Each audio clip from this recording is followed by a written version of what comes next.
Kapatid, ano ang gagawin mo kung sakaling ikaw ang nasa katayuan ni Noel?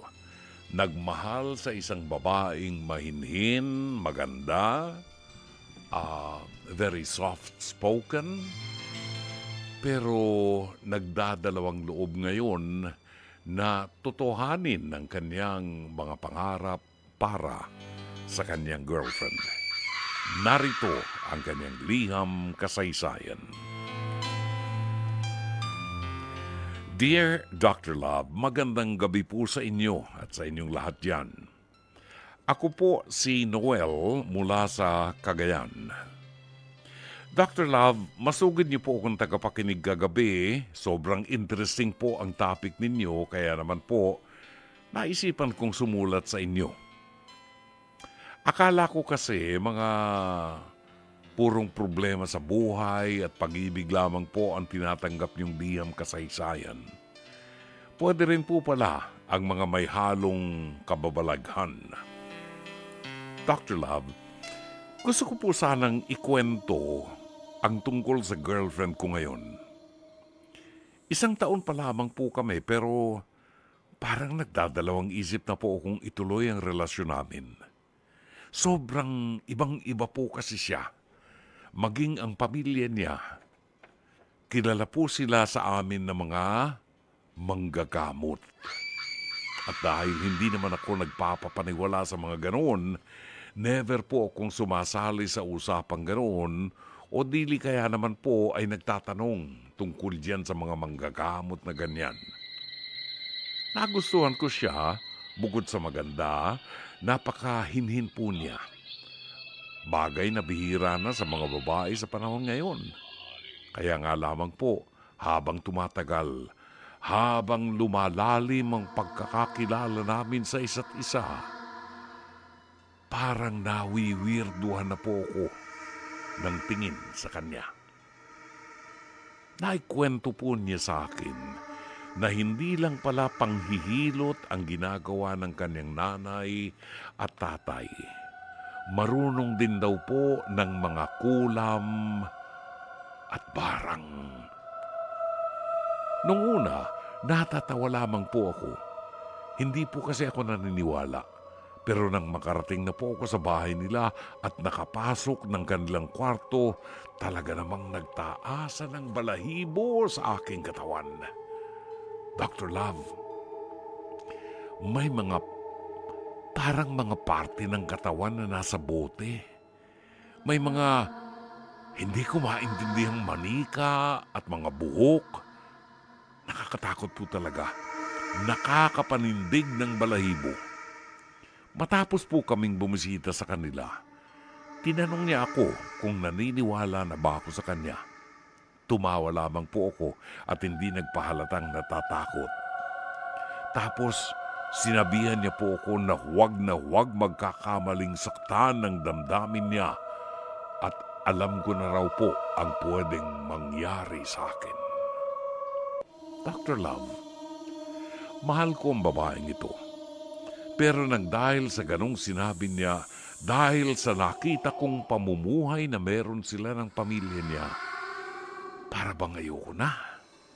Para bang gusto ko nang tapusin ng maaga. Naisip ko po kasi, paano kung magkatuluyan kami? Tuturuan niya rin ba ang mga anak namin? Paano kung minsang magkamali ako sa kanya? Babarangin niya ba? Babarangin ba niya agad ako?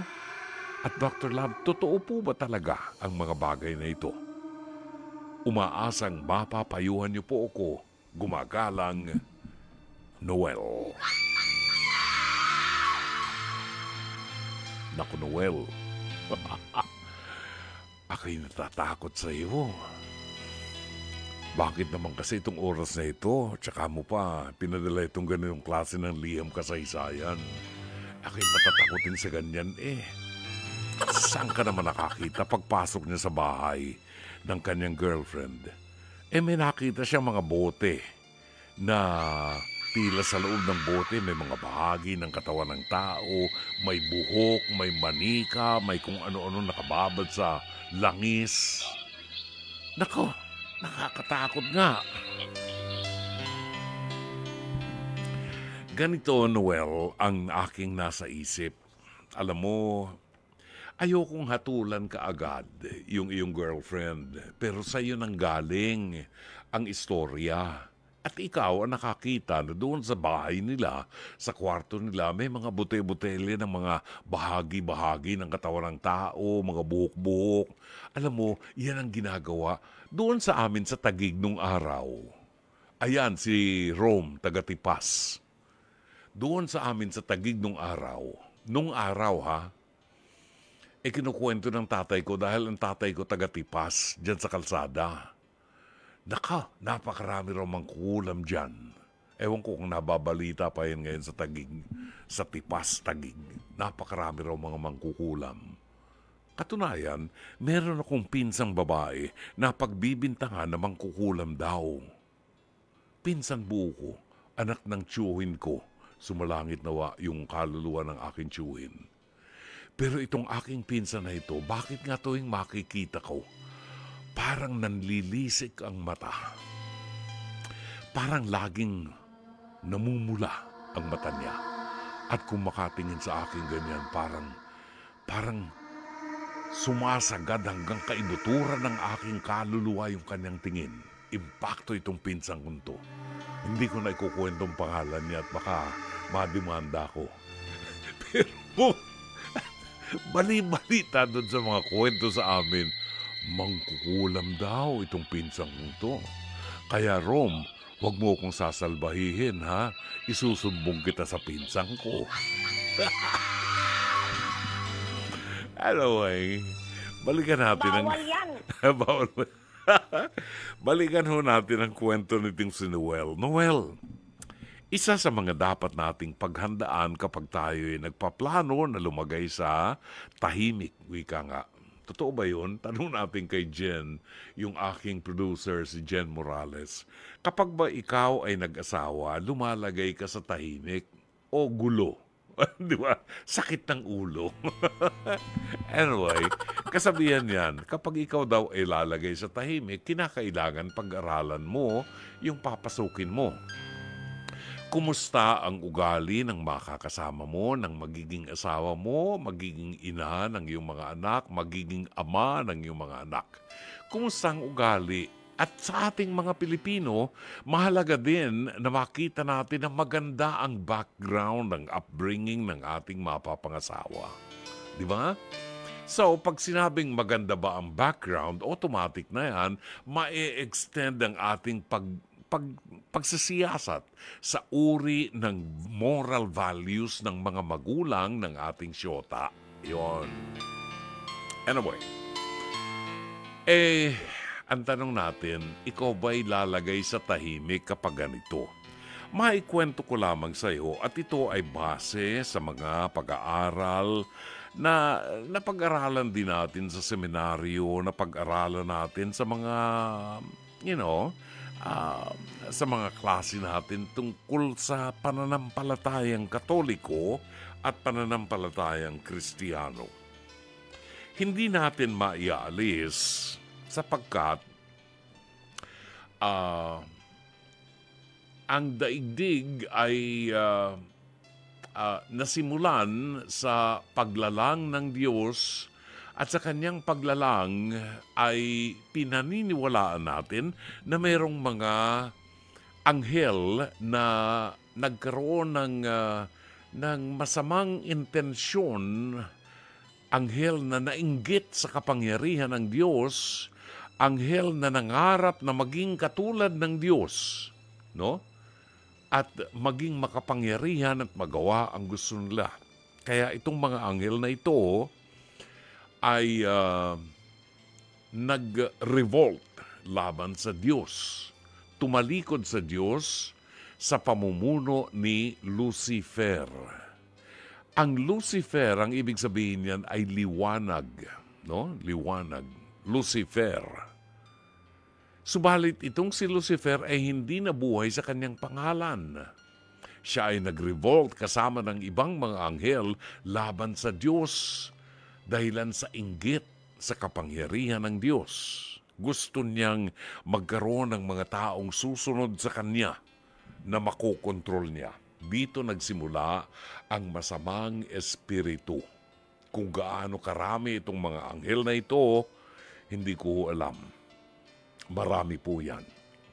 Bukod sa mga anghel na masasama, meron ding mga taong nagagamit na mga anghel na maging masama. See? Ngayon, ang kalaban ng mga anghel na ito ay si Saint Michael. San Miguel Arcangel. Ang ibig sabihin ng Michael is like God. Tulad ng Diyos. Michael. El kasi ay isa sa mga libong pangalan ng Diyos. Katulad ng El Shaddai. Di ba? Yung ginagamit ni brother, what's his name? Mike, Hindi kasi ako taga-sunod nun eh. Si Mike Velarde, oo. Meron siyang itinatag na grupo, ang pangalan El Shaddai. Ang pangalan ng El kasi isa yan sa mga pangalan ng Diyos. No? Isa sa mga libong pangalan ng Diyos. El Shaddai. Okay. So, Michael, like God.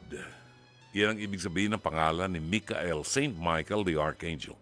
At si Saint Michael ang kalaban nitong si Lucifer. Hindi siya manalo kay Saint Michael, no? Si Saint Michael ay palaging nandoon sa harapan ng Diyos, no? At ito ang chief ng lahat ng heavenly host, si Saint Michael the Archangel. Now, sapagkat sa mundo na katulad ng sa atin ay may mga taong may masasamang kalooban at may masasamang kaisipan katulad ni Lucifer, katulad ni Satanas. Sila po ay nagagamit ng Diablo upang ikalat ang masamang intensyon at gawain ng mga Diablo. No? Katulad ng kulam o ng witchcraft, katulad ng geomancy, katulad ng panghuhula, no? Kung ano ang maaaring dumating sa iyo. Pupunta ka sa simbahan ng Quiapo, magsisimba ka, attend ka ng misa. Paglabas mo ng simbahan ng Quiapo, pupunta ka doon sa mga nanghuhula, doon papakita mo yung kamay mo at huhulaan nila. Pagkatapos magbabayad ka. Pupunta ka sa simbahan ng Quiapo, pagkatapos pupunta ka sa isang shop ng mga nagtitinda ng mga crystals para swertihin ka. Pinagbabawal po yan ng ating simbahang Katoliko. Okay? Pupunta ka sa simbahan ng Quiapo, pagkatapos ay maghahanap ka ng isang taong maaaring tumawag sa kaluluwa ng iyong mahal sa buhay na namatay na. Ipinagbabawal din po yan kagabi, binanggit na po natin yan sa ating programa, na ang mga kaluluwa ng mga namatay nating mahal sa buhay ay abala sa pagtitika at pananalangin upang ang kanilang pansamantalang kaparusahan sa purgatorio ay matapos at makasama sila ng Diyos sa kanyang kaharian kasama ng mga banal. Okay? Yan ang role ng mga kaluluwa ng mga mahal natin sa buhay na namatay na. Huwag natin silang bulabugin dahil gusto lang nating itanong, anong magandang merienda bukas? You know? Ganyan kababaw, lalo na mga Katoliko, hindi lahat pero marami sa atin ay ganyan. Yung mga nagpapahula, yung mga tumatawag na mga kaluluwa, mga spirit sa mga namatay, bawal at napakadelikado po nito, kagaya ng tinatawag nating spirit of the glass. Tawag tayo ng tawag ng spiritu, hindi nyo alam kung anong klaseng spiritu yung papasok dyan. And I admit, nung kabataan ko, ginawa namin niya magkakaibigan yung spirit of the glass. Alas 12 ng gabi, kami, merong patay ang ilaw, tapos yun lang kandila, no? Pagkatapos merong baso na gumaganyan, gumagalaw yung baso. Spirit, nagtatawag kami ng spirit. Miski anong impaktong spirit yun nandyan. Basta, spirit. at mapagalaw lang niya yung yung baso, napakadelikado po niyan. Ouija board is just like that. Ipinagbabawal po yan sapagkat maaari kayong maposes ng mga espiritong yan na walang ginawa kundi magpakalat-kalat sa mundo at gumawa ng masama. That is why we have a prayer to Saint Michael the Archangel. If I remember it right, ano ba yung prayer kay Saint Michael? Saint Michael the Archangel, defend us in battle. Be our protection against the wickedness and snares of the devil. May God rebuke him, we humbly pray. And do thou, Prince of the heavenly host, cast into hell Satan and all evil spirit who wander through the world for the ruin of souls. Amen. Si Saint Michael ang ating tinatawagan dyan. Ang mga mangkukulam, kung mayroong mangkukulam na nakikinig ngayon sa programa natin, maraming salamat po sa inyong pagtitiwala sa programa natin. Magbago na ho kayo. Sapagkat ang mga mangkukulam ay pumapailalim sa kapangyarihan ng Diablo. Ang mga nanggagamot ng kulam ay pumapailalim din sa kapangyarihan ng Diablo. Ang nakapagpapagaling ng kulam ay ang Diablo rin. Nasa Bible yan. Nasa biblical po yan. Kaya huwag kayong pumailalim sa ganyan. Sapagkat maaari po kayong pasukin ng Diablo kapag sumurrender kayo dyan. At ito, kay Noel, ang sa akin ay ganito, kausapin mo yung iyong girlfriend at ipaliwanag mo sa kanya kung ano ang mga bagay na ito. It would be better kung ang girlfriend mo ay makikipag-usap sa isang exorcist, isang paring exorcist, para malaman niya kung paano mapuprotektahan ang kanyang sarili, no? At maibahagi din niya sa kanyang mga magulang na bawal at isang napakalaking pagkakasala at very risky yung ginagawa nila na sila ay nandyan sa ganyang uri ng spiritismo. Paano na kung meron kayong anak? Paano na ang magiging anak ninyo? Mahahatak ba ng misis mo at ng kanyang pamilya ang iyong anak na mapailalim din sa kapangyarihan ng mga diablo at masasamang espiritu? Pag-isipan mo ang bagay na ito bago mahuli ang lahat.